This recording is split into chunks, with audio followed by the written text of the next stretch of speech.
फडणवीसांच्या कार्यक्रमाला एकनाथ खडसेंची उपस्थिती पाहायला मिळाली आहे। धरणगावमधील फडणवीसांच्या कार्यक्रमात खडसे स्टेज खाली होते। महाजन, रक्षा खडसे, गुलाबराव पाटील मंचावर, तर एकनाथ खडसे मात्र खाली बसल्याचं पाहायला मिळालंय।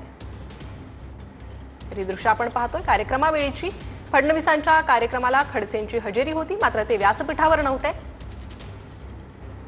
अधिक अपडेट घेणार आहोत आमचे प्रतिनिधी रवी गोरे यांच्याकडून। रवी, राज्याचे मुख्यमंत्री देवेंद्र फडणवीस यांचा जळगावमध्ये दौरा पार पडतो। या दौऱ्याप्रसंगी विविध कार्यक्रम होत आहे आणि धरणगावमध्ये देखील क्रांतिकारी खोजाजी नाईक यांच्या स्मृती स्मारकाप्रसंगी देवेंद्र फडणवीस हे जनतेला संबोधित करत आहे आणि मान्यवर देखील या कार्यक्रमाला व्यासपीठावर आहेत।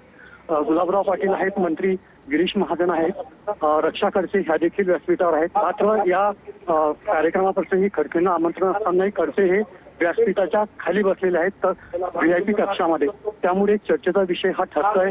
पाहणं हे महत्वाचं आहे की देवेंद्र फडणवीस सोबत खडसेंची देखील भेट होणार असल्याचं देखील खडसे देखील सांगतायत। मात्र अद्याप खडसेंची भेट झालेली नाही, सभा सध्या सुरू आहे। नक्कीच रवी, धन्यवाद या सविस्तर माहितीसाठी। तर कार्यक्रमावेळीची काही दृश्ये, फडणवीसांच्या कार्यक्रमाला एकनाथ खडसे उपस्थित होते, मात्र ते व्यासपीठावर नव्हते। इतर मंत्री आणि मुख्यमंत्री हे व्यासपीठावर पाहायला मिळाले, मात्र एकनाथ खडसे हे व्यासपीठासमोर बसलेले होते।